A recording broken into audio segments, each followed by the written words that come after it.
Thanks, everyone. Just pull up this PowerPoint. Okay, sorry about that. It's really an honor to be here in Portland. I've never been here before, and coming from Cleveland, it's a huge culture shock. But it's really beautiful, and it's exciting to see sort of all the pieces come together the way they do in Portland. From transit, biking, walking, retail, the sidewalk life, I've been really impressed. So with that, I'm just going to jump into my lecture. The book I'm working on is about the pedestrian safety crisis in America. And this is basically what we're talking about. In the past 8 or so years, pedestrian deaths have increased about 50%. And for a long time, people wondered why. There's been a lot of theories thrown out. Cell phones is a leading theory, distraction. Other people suggested different things that were a little off the wall, like drunk walking. For a lot of time, different media sources were just sort of throwing out theories. But we're starting to get a better sense of what's causing it now, and that's going to be the main topic of my discussion. So one thing I want to say is there's not really one clear cause. Everyone sort of, like I said, was throwing out these theories and all trying to tie it to one thing. But in my research, what I'm finding and what I think is it's actually a combination of factors that's creating sort of a perfect storm to have people getting killed all across the country. But if I had to tie it back to one issue, I would say it's inequality. So this is an example of some of the conditions we have for pedestrians in the United States, and this is, I think it's about an hour outside New York. But one of the main points I want to make is a lot of us who are a little more privileged probably are never put in this position.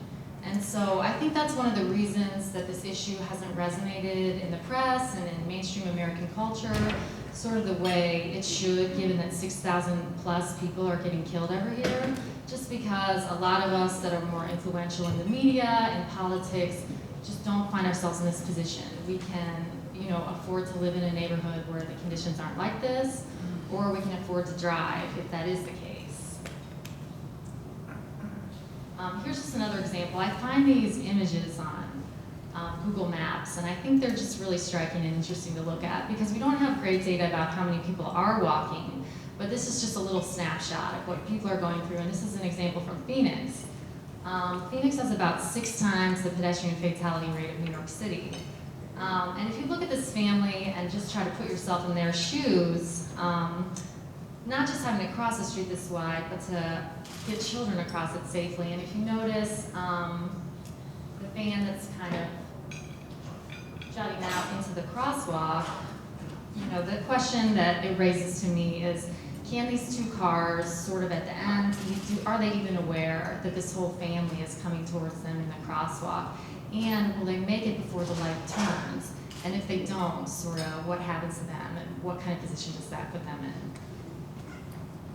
So I discussed a little bit about the media, but I think the media is really sort of getting this wrong. And their sort of stereotypical idea of the person who's getting killed, like I mentioned, cell phone, distraction, and there's a lot of pedestrian blaming, victim blaming that goes on in the media.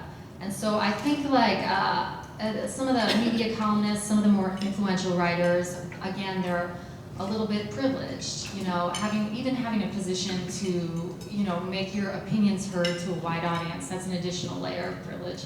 But anyway, they have this stereotype of who is getting killed, and it's sort of this guy on the left. He's like a young millennial. He's really wired. He's looking at his phone in the crosswalk in cities like DC or New York, where the media is really concentrated. But I think that that's really a misunderstanding of who's getting killed and the nature of the problem. It's more like this guy on the right, and this is an example from the Cleveland metro area in the suburbs, and a guy just running for his life on like an 8-lane road.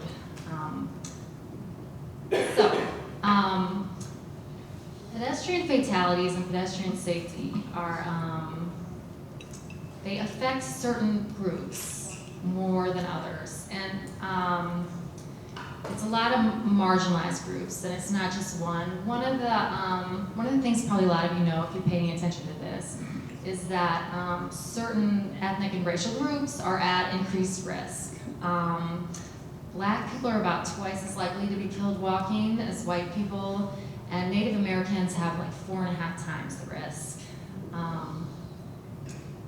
Older adults, elderly people, again, heightened risk. People over 75 are about twice as likely to be killed. In addition, these aren't separate identities. Sometimes they're overlapping. So other groups, we know other groups that are at increased risk. Wheelchair users are 36% more likely to be hit. There's some evidence homeless people are very disproportionately represented in pedestrian fatalities. Also, alcoholics probably are another group that's at huge risk. There's a lot of victim blaming that goes on about that. You know, people, the media will know there's a large percentage of pedestrians who are killed that have alcohol in their systems, but you know, we're not doing a good job protecting the percentage of people in our population that have a problem with alcohol, and we know they're out there. So I think that's a helpful way to look at the problem. So getting back to this issue of race, I'm going to talk about that for a little bit. And I think part of the problem we have is systemic racism, and that it's such a big part of our culture. It also finds its way into our infrastructure. And in a lot of lower income neighborhoods or neighborhoods of color, they just don't have the same kind of infrastructure facilities. They don't have the same kind of safety amenities that they do in some of the wealthier neighborhoods that wealthier people are able to demand pretty effectively. So this is a map of Detroit, and it shows, the red areas show zones where there's high levels of pedestrian crashes. And the red line there at the top is 8 Mile Road in Detroit, which is really famous, like from Eminem. But it's a huge dividing line in Detroit. There's actually walls that were constructed during the segregation era, and it was a big dividing line between black neighborhoods in Detroit and white neighborhoods in the suburbs. So you can see in this map, it's not super stark, but the injuries and crashes are concentrated in Detroit, south of the line. And this next slide is a racial dot map of Detroit showing basically segregation. And you can see 8 Mile Road real clearly in the map there. The blue dots represent black, a certain number, I think it's 100 people. So blue dots represent black people, white dots represent white people. And that's just a way to visualize racial segregation. So this is the most dangerous road in Detroit. It's called, I really don't know how to pronounce it very well. If anyone's from Detroit, they'll probably get mad at me. I think it's pronounced Gratiot. It's spelled like Gratiot. It's the most dangerous road, like I said, in Detroit. And if you look at it, this is again just from Google Maps, but if you look at what's going on there, I don't know how many lanes wide it is. It looks like at least 7. And look how crowded the sidewalks are. And actually, it looks like they're ADA accessible. It looks like at least there's crosswalks. It looks like at least there's a bus shelter. So it's better than some areas, but it still doesn't really reflect, if you look at how many cars are using the street versus how many people are, the spatial priorities there don't really reflect probably the needs very well. So this is continuing to discuss sort of racial disparities. This is an example from Cleveland, and it shows below the blue line is the east side of Cleveland, which is, formerly redlined area. These dots represent close calls, crashes, or fatalities. So below the blue line is the east side of Cleveland, majority black. It would be 90 plus probably, in that range black.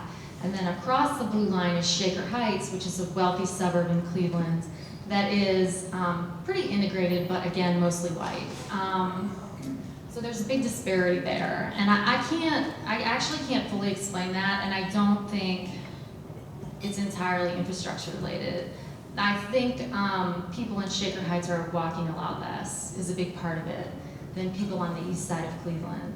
but it's just something we have to be conscious of in thinking about this problem.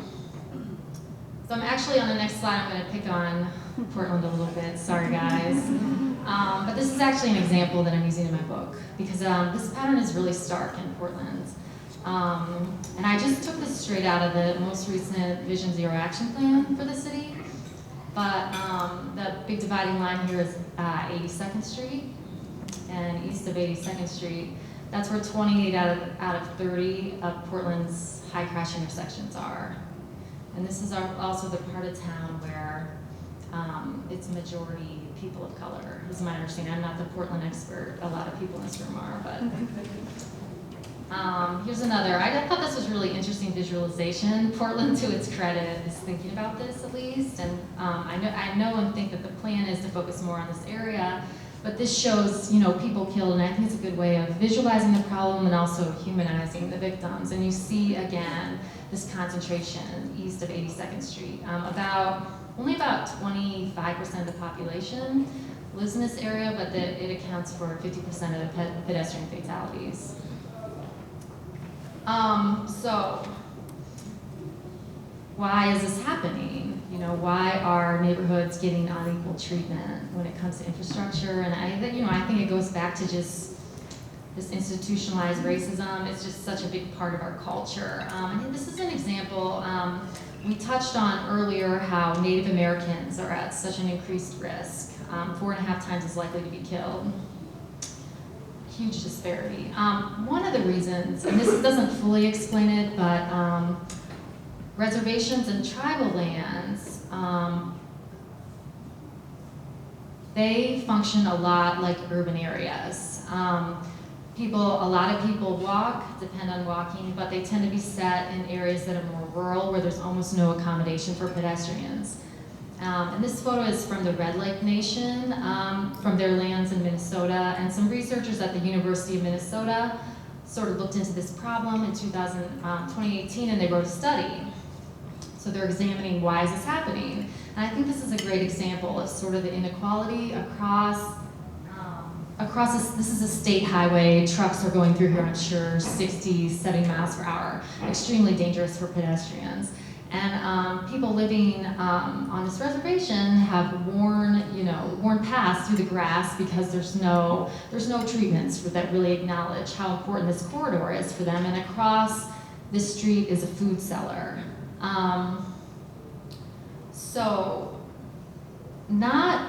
Actually only a small percentage of Native people in the U.S. Again, this isn't totally my expertise, but my understanding is only a small percentage live on reservations and tribal lands, but I think this partly explains why you see that disparity. And in this 2018 study, they looked into why is this happening? And they interviewed both people on the reservations, the people who live on the reservations, tribal elders, but they also interviewed the folks at the DOT who are responsible for the infrastructure. And there was just a big cultural rift. The DOT wasn't listening to people. People on the reservation were saying, this is one of our top concerns. But the folks at the DOT were doing like a lot of victim blaming and education and talking about drunk walking. So it's just an example of sort of a failure. Again, this is Detroit again, but this is a pattern that's happening across the United States, where we're seeing suburbanization of poverty, and also our suburbs are becoming much more diverse. So you can see over the last 20 years, the suburbs in Detroit have become a lot more diverse, and actually it's happening to a much greater extent in fast-growing metro areas. Like if you look at Atlanta, the racial change in Atlanta's suburbs has been actually much more dramatic. And so people of certain racial groups, Latinos, Black people, we know use transit a lot more than white people, are less likely, probably because of the wealth gap, because of historic discrimination, less likely to own a car. So as these folks, as lower income white people as well, end up in suburbs that weren't designed with pedestrian safety in mind, that's another reason I believe that we're seeing sort of this explosion in pedestrian deaths recently. It's also partly geographic. And probably a lot of you are aware of this, but the most dangerous areas for pedestrians are these fast-growing southern cities, the Sun Belt region, that developed after the rise of the automobile, and there's very little accommodation for pedestrians. So this shows the most dangerous states for pedestrians and also the safest. And unfortunately, the areas that are growing fastest in the United States right now are the same areas that are most dangerous for pedestrians. So, I want to shift gears a little bit and talk about cars, because car design is another factor. And it's one of the clearest factors that helps explain scientifically why more pedestrians are getting killed. And I'm really interested in cars, so there's like 15 slides about this, but I think it's something that urbanists and people like me included who've been writing about this have been a little bit inattentive to, and that's part of the problem. So I myself didn't start noticing this until a few years ago, but right around 2016, there was a real explosion in sales of SUVs. Gas prices have been low, the economy picked up, auto lending is actually very lax right now, and people are buying bigger cars. So you just look at the difference between the sizes of these two cars. It's just an example, but one thing I want you to notice is the seating capacity of these two cars, even though one is so much bigger, is identical. Cars are just getting bigger. This kind of car is going out of style. The smaller one, automakers don't even want to make them anymore, and now we're switching to the white car, the bigger car. So why is this more dangerous for pedestrians? I used a picture of myself here, but just to show where these different kind of cars will hit pedestrians on the body is a big problem. So the sedan, that's a Honda Civic on the left. You know, if you're hit by a Honda Civic, especially an older one, it's going to hit you in the legs, which can be terrible, but not as likely to be fatal. And also, when you're hit by a car in the leg area, the force of the blow tends to throw you onto the top of the car, onto the hood. Whereas this is I think it's called a 4Runner, those cars, on the right. I call it Ford Excessive. This one's a Toyota. I don't know what their excuse is, but it has a very aggressive front end, I think. And again, if you just on my body, I'm like 5'6", so I'm a normal to tall woman, and it will hit me right in the abdomen, right in the chest, and that's a dangerous area to have a really blunt force trauma, more so than the legs. So that helps explain what's going on. This is a picture actually of my 4-year-old son in front of this is a lifted Ford F-250. And these are the kind of cars that are just surrounds, pretty much unregulated. Some states do have limits on how high you can lift a truck, but I don't know how well they're enforced, and some states don't. And I think culturally we're going through a moment right now too. Some of this stuff with Trump and guns and masculinity where this kind of thing has become more stylish. And it's probably a factor as well. These kind of cars, and this is a smaller SUV by the way, but still has a pretty high front end, create a lot of visibility issues on the front. So my son is an example. One thing I want to mention is, so again, these cars have visibility issues near the front and the back.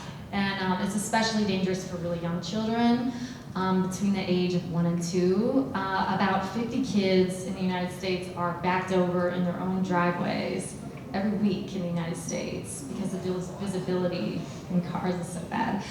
Which that should probably improve because there's some new regulations that require backover cameras or backup cameras.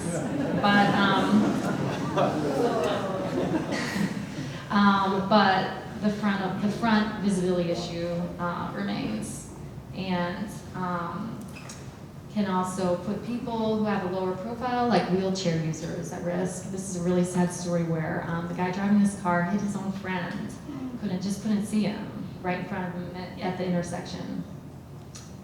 So not only have we sort of traded our cars for SUVs, the cars and SUVs that exist have been getting bigger and more powerful. So this is just a 1996 RAV4. It just so much smaller than it is today. I want to just like walk you through its progression over time. So 2009, it's a lot bigger and heavier.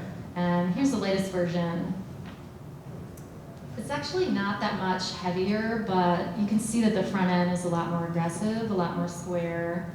It almost, the front end almost tips forward a little bit, almost like it's trying to push you under the front. I'm not trying to pick on Toyota either, because I guess they have some of the better safety records, and someone told me this did pretty well in the pedestrian safety tests in Europe. But we're actually not testing vehicles for pedestrian safety in the United States in any formal way.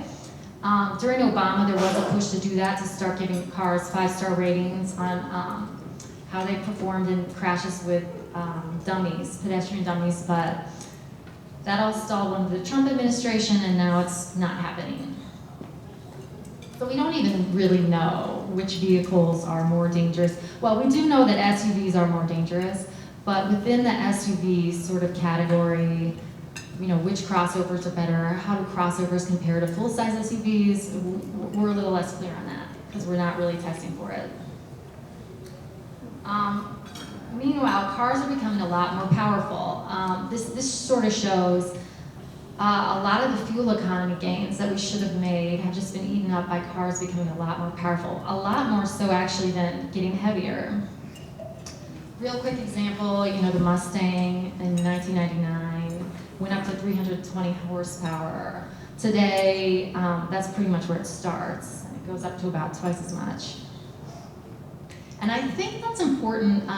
The Insurance Institute for Highway Safety found overpowered cars are more likely to be involved in pedestrian crashes. And I think if you sort of think about putting yourself behind the wheel of a car like this and you're in an urban area of Portland, how sort of frustrating it would be to have your speed limited. You know, planners work so hard to limit speed, and speed is one of the biggest factors in pedestrian crashes, but I think what's going on in the auto industry has sort of worked against that. And I think it would be really helpful if folks, like Portland has such a great advocacy community, I think it would be really helpful if people got more engaged in what's going on with federal regulation in cars, and that's something that's been sort of missing from this movement.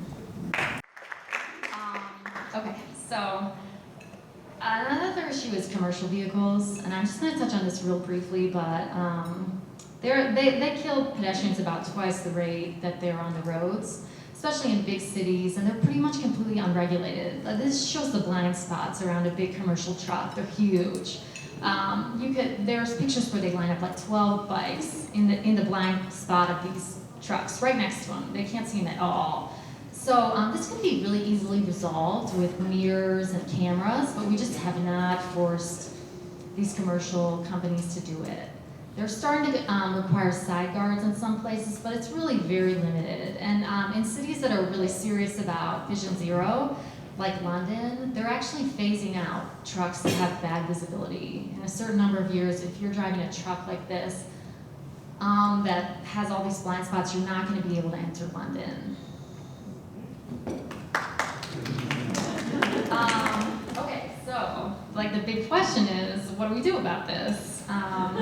And I think I'm going to critique a little bit, like I have a little bit so far, just where the advocacy community has been focused, and I think we've overlooked some important things. So I'm going to critique a little, and I was part of that too in my writing, but writing the book has allowed me to step back a little and sort of, I think we've had a few blind spots that have sort of hurt us on this. And one example I want to bring up is Jeanette Sadiq Khan. I'm sure almost everyone here knows who that is, the former Transportation Commissioner of New York City. She's sort of a celebrity in the field, and I remember one time she tweeted something. The Insurance Institute for Highway Safety was talking about the need to change car regulation related to headlights. So the way headlights work right now is they point forward. So if you're turning left, your headlights are pointing that way. And they for a long time, going back to Ralph Nader, Safety advocates have said that's not good. The headlights should follow the turn. They should follow the steering wheel. So IHS is pushing for this, and Jeanette City-Khan is pushing back and saying, none of that matters. All that matters is street design. And I think that we've been a little too single-mindedly focused on street design, and that's a good example. 75% of pedestrian fatalities happen at night. And left turns are very dangerous for pedestrians. So it does matter whether pedestrians are illuminated when people are trying to turn. And I think that rather than fighting IHS on that, we should have been supporting them and trying to bring that into fruition. So that's just one example, but this is a project I really like in Baltimore, and I'm surprised we don't see this more. We know pedestrians are twice as likely to be killed where there's no sidewalks, and there's gaps in sidewalks everywhere across the country, especially in these Sunbelt cities where it's really dangerous. So this is just a cheap way you can make a safe spot for pedestrians. There are other ways, there are other options too. In Nashville, they require private companies, if they're doing a development, they charge them for sidewalks. And if you have a strong economy in your city, you can sort of place that cost a little bit on the developer. I think that's sort of an innovative thing they did there. They have a big problem. Other cities have done big bond issues, like Kansas City, to try and raise money to build sidewalks. So that's something we obviously got to be thinking about with sidewalks. This example is in Mexico City, but they did the same thing. It's just an example of, if we were thinking sort of outside the box and outside of car culture, we could turn a lot of streets into safe places for pedestrians in sort of cheaper ways. But right now, the sort of powerful engineers in the US would not allow this, for sure. So that will have to change. And I touched on this a little bit already, but street lighting is a big issue. And this is another thing I think people have kind of overlooked, because a lot of us are coming at this, and myself included, from a place of privilege. And just in our neighborhoods, street lights work. But in a lot of neighborhoods, with lower income people, neighborhoods of color, that's not necessarily the case. And this example, can anyone guess where this is? Detroit. Good, yeah. And there's Cleveland, where I live, on the bottom. And you can see the difference. Detroit in 2014, 40% of, there was a survey, 40% of its streetlights were broken or missing. And obviously that creates a lot of issues beyond pedestrian safety with crime and that kind of thing. But in 2014, they issued a big bond package and for $185 billion, and they replaced 65,000 streetlights with LED lights. And so this is an image from space, and you can see sort of the difference. If you look at Cleveland at the bottom, ours are still not LED. What do you call that? But Detroit is all lit up now, and it's made a huge impact on pedestrian safety. Here's a graph. It's probably a little hard to read, but the important thing to know is the blue is people killed in dark, unlighted conditions. And if you look at around 2013, 2014, half of the pedestrian fatalities were in dark, unlighted conditions. So by 2016, those streetlights are installed, and those deaths pretty much stop happening. So over this time, pedestrian deaths in Detroit fell 40%. Meanwhile, across the United States and in the rest of Michigan, they're skyrocketing. So that was a pretty effective solution for them.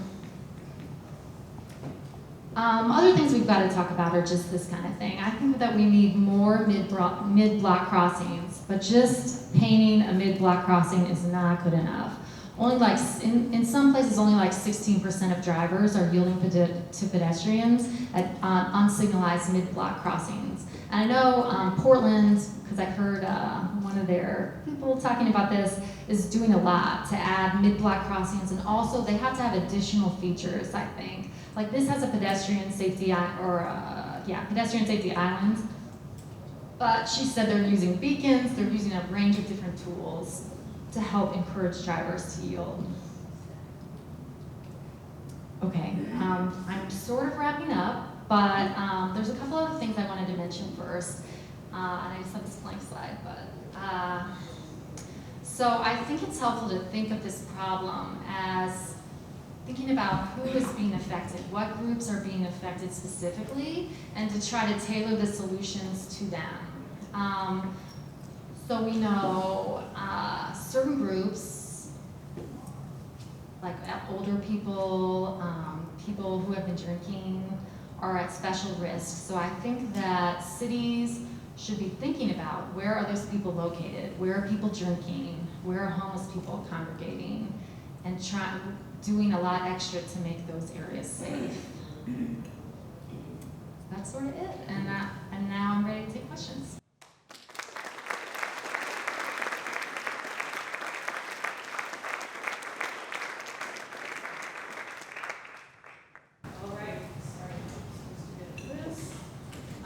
One of those pieces of paper, I see some people here writing down. When you're ready, raise your hand, and we've got some track folks who are going to walk around and grab those.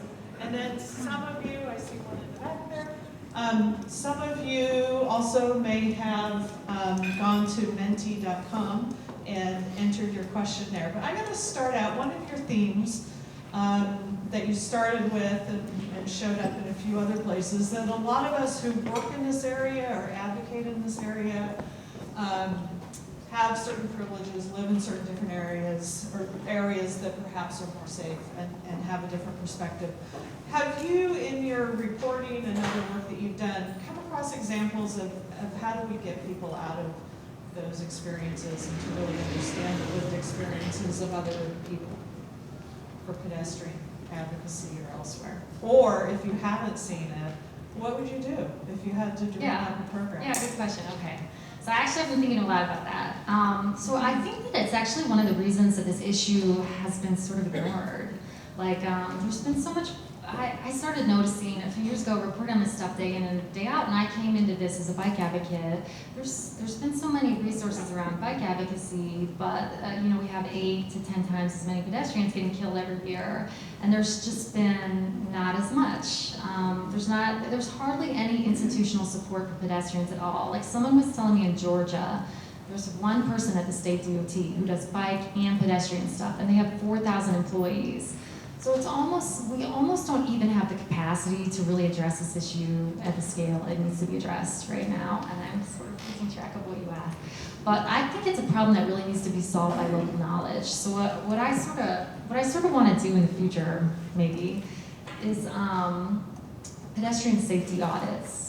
These are already offered in a lot of places, but they have a really great return on investment, like 10 to 1. And I think it's an issue that really needs to be solved by local knowledge. So if I was going into different places, there's certain things I would look at on a dangerous street, but I wouldn't necessarily prescribe the same thing for every street. I would want to walk along the street, sort of experience it, and talk to people that are walking along the street, talk to people that have to use a wheelchair on the street, talk to people that wait for the bus on the street, and just ask them, what do you think are the safety issues? And it might be stuff like the placement of the bus stops, different sidewalk issues, ADA ramps, those kind of things. Can I think of a good example of a place that's really done a good job trying to address this from an equity perspective? I don't know. Not that comes to mind right offhand, unfortunately. Questions from our audience. So how important do you think enforcement is in improving safety? Institutional racism is making it harder to justify traffic safety patrols by police, but are they essential? Yeah, so one thing I think about this is a lot of our traffic justice discussions sort of are reactive. So if someone is killed, everyone gets really mad. If a child is killed in Brooklyn or something, and they go to the trial, and maybe they say they want the person to be locked up, or maybe they're mad that they're not. And I sort of understand that impulse, but what I wish we could start thinking about was how we can predict who is going to hit someone and get them off the road beforehand. So we know there's a little bit of evidence that repeat offenders of certain kind of infractions, the dangerous things like speeding through school zones in New York City, have really good data about that, are at heightened risk for killing pedestrians, and especially child pedestrians. So that's that's one thing I'm more interested than seeing people necessarily locked up for a long time if they're involved in a pedestrian crash. But it really, I don't want to remark on specific situations without knowing all the specifics. But yeah, I think that this issue of racial fairness and enforcement is a big issue, especially in certain cities. I think less so maybe in places like suburban Houston, where they're having just mass, I think they have like 300, they're having about 300 traffic deaths a year in Metro Houston. And enforcement has declined in recent years nationally. And we know that actually enforcement does produce, that kind of enforcement does, some research shows, really does improve safety by like a significant percent. So the data I've seen, for every 1% increase in enforcement, there's a 0.16 decline in injuries. So obviously it has to be handled very sensitively. Again, I think on a case-by-case basis, depending on, you know, what you recommend for Chicago with what's going on, the city of Chicago with what's going on with police right now might be different from what you recommend in suburban Houston, for example. All right. Switching gears a little bit to one of your themes, can you speak more specifically about regulating the automotive industry? What would your dream regulations look like? Yeah, good question.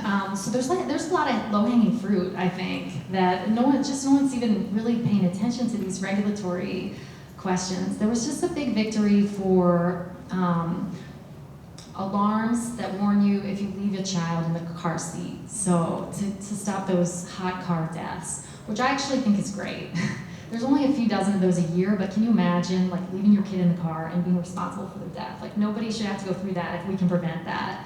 But within our field that are more focused on our concerns, there's all sorts of things. Like I would love to see bull bars, which are the steel or aluminum bars that get affixed to the front of cars. I would love to see that regulated. They're not regulated at all. There is some good evidence, although it's a little old, that it increases pedestrian injuries and fatalities many times. And this is just an aftermarket modification. People are putting on cars, and increasingly police are putting on their cars. I noticed both TriMet and the Portland police are both using bull bars, which taxpayers are paying extra for, that are not only make it more dangerous for pedestrians, but also increase the odds that the passenger of a car will get killed because it eliminates the crumple zone at the front of the car. So that's just a real low-hanging fruit. But there's all these technologies coming on the market now, like automatic pedestrian protection, and the Trump administration is not going to require that, but there's plenty of data. I mean, we've had this huge increase in pedestrian deaths. There's no reason why we shouldn't necessarily be requiring that, at least in SUVs, which we know are 2 to 3 times more likely to kill pedestrians. But again, it takes pressure and it takes people engaged in that. And right now, there's hardly anyone engaged in those regulatory battles. It's like a couple lowly funded organizations going back to the Ralph Nader days, and since then there just hasn't been very much attention on it. But the reforms he helped put in place were so effective. I just saw recently that people attribute sort of the Ralph Nader era, his work directly led to vehicle regulation for the first time, and NHTSA, which is regulating vehicles, saved 300,000 lives since the 1960s. So the amount of lives we could save with vehicle regulation is really mind-blowing, and I think that's just an area where a little bit of attention would go a long way. All right, we have a wide range of questions from an obviously informed audience here. So lack of exposure data is a huge problem. So the raw numbers on deaths and injuries isn't the same as assessing risk. Any ideas of how we overcome this? Yeah, there's probably people that know more about this in this room than I do. One thing I've always been curious about is, like, I use a lot of photos that I took or that I pulled off Google Maps. I wonder, like, if we could ever use that to evaluate how many people, because they're just getting a snapshot. They're getting a snapshot of these roads in Phoenix that nobody ever planned for pedestrians to be on. And then if you go out and look at it, there's the evidence. There's photographic evidence that people are walking on it or are biking on it. So sometimes I wonder if there was ever a way we could use that to like statistically sort of guess how much walking is going on in certain corridors. Right. So another question, this fall, the University of Oregon launched a pilot program to teach incoming students how to bike. What responsibility do public universities have to teach the next generation of drivers and bicyclists about ethics and inequality of transportation? Sounds like a setup from university. I don't know. I think that's a good question. I think this whole question of the ethics of driving is so understudied. Like, how many of us spend, it's totally normal to spend like an hour and a half a day driving in the United States, and how many of us ever think about like our behavior while we're driving in ethical terms? I think almost no one, but it's very ethically fraught, especially when it comes to dealing with pedestrians. So, I don't know, I think that universities could do a lot of good. Like, I think Trek is an example of how much power a university has to sort of propel the conversation forward. But other than that, I don't know if I can be more prescriptive about what I recommend. Right, so I don't think you can have a transportation-focused event without having a question about e-scooters. So, what about the impacts of e-scooters and other new micromobility on pedestrian safety? Thoughts on that? I would say it's probably a really minor concern compared to cars. I'm not even aware of any pedestrian fatalities. It doesn't mean that they can't impact the pedestrian experience, especially for people who use wheelchairs. So, but yeah, as far as like an actual safety threat, you know, I suppose it could be. I suppose it could be a little bit, but it's probably more minor. I don't think we're seeing bull bars on e-scooters yet. So. Okay, I'm going to do these in a little different order. So nearly all of the high crash streets intersections west of 205 here, so that map you're showing of Portland, are state highways. So any ideas of how we can reconcile disparate city-state design standards that negatively impact vulnerable road users? Or have you seen this in other examples that you're using in your writing? I know it's a big problem. A lot of the stuff I think would just be solved a little bit by, there's just a lot of work to be done. There needs to be more attention, there needs to be more work, we need more people pushing, I think. I don't really know that much about the relationship with Oregon, DOT, and local advocates, but I know it's a problem in a lot of places, the state highways, and the DOTs aren't doing a good enough job. Like I mentioned with Georgia, I mean, they have hardly anyone focused on this. And by the way, Georgia has like 300 pedestrian deaths a year. It's a huge problem. And if you think about like how many, so there's about twice as many pedestrian deaths in the United States as fire deaths. But in every single little town, suburb, city in the country, there's a whole fire force, you know, set up to handle fire safety. And we just have, and walking, pedestrian deaths, we have like 2 people at America Walks. Like the scale of institutional sort of structure to address the problem is just so lacking. But these DOTs could do a lot. So I think also hopefully we're planting some seeds for some additions or edits in your forthcoming book. Some themes here. So what is your advice to fellow journalists and the media on shifting the culture and language used around pedestrian victim blaming? Oh yeah, I have a lot to say about that. I read about that a lot too. So the media, I'm writing a whole chapter about it. They're blaming the victims. They're doing for the most part, they're doing a really bad job. Lately there has been a few in-depth pieces that have been really great. But the kind of reporting the media is doing, where they go out, they hear about a fatality, and then they just do this really quick 5-minute little synopsis that is straight from the police report, is a big, big problem. It's sort of like a script. And they almost always say, you know, the person wasn't in the crosswalk, or the driver wasn't speeding, and there really hasn't been a full investigation, and the whole point of it just seems to be sort of to absolve the driver. And there's some research, I'm gonna get into it in my book, that really spells this out very specifically, and it also shows that when the person is when there's evidence that the person is a little bit marginalized, like they work as a landscaper or, you know, they're a recent immigrant, they're even more victim blaming than if it's a person that's a little bit, you know, more respected member of the community. So I think, what I think the media should do is they should stop doing those kind of stories like altogether. Why? I know that they have less resources. People will say, well, the media has less resources, of course. So like, why are they even doing that? Like, who is served by reporting, you know, this 5-minute story about someone who's dead and then blaming them for their own death before, like, you know, hours after their death? It's just, it's really a problem.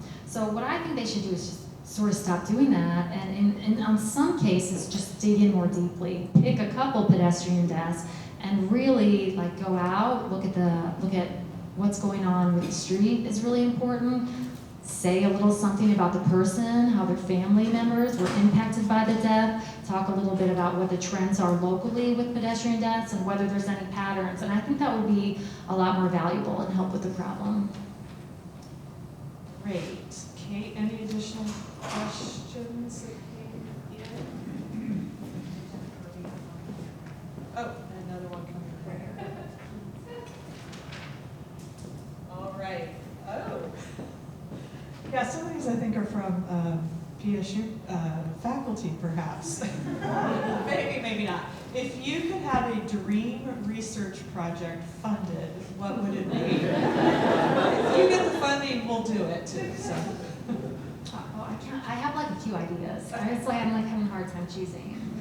I would love to see, we don't have very recent data on bull bars, so I think that that could have a huge impact if we could just show, and nobody's tracking it, so we can't really say too clearly just from looking at the data whether a car that was involved in a fatality did have bull bars. But I'd love to see that because I think in Europe they have banned them based on actually some older research. So if we had more recent research and we could get around the press, I think. Again, like I said, I think it would be interesting if you could try to use predictive statistics to figure out which drivers are most likely to be involved in pedestrian fatalities. I would also love to see that. I thought you had one more idea here. I do that. I could go on and on.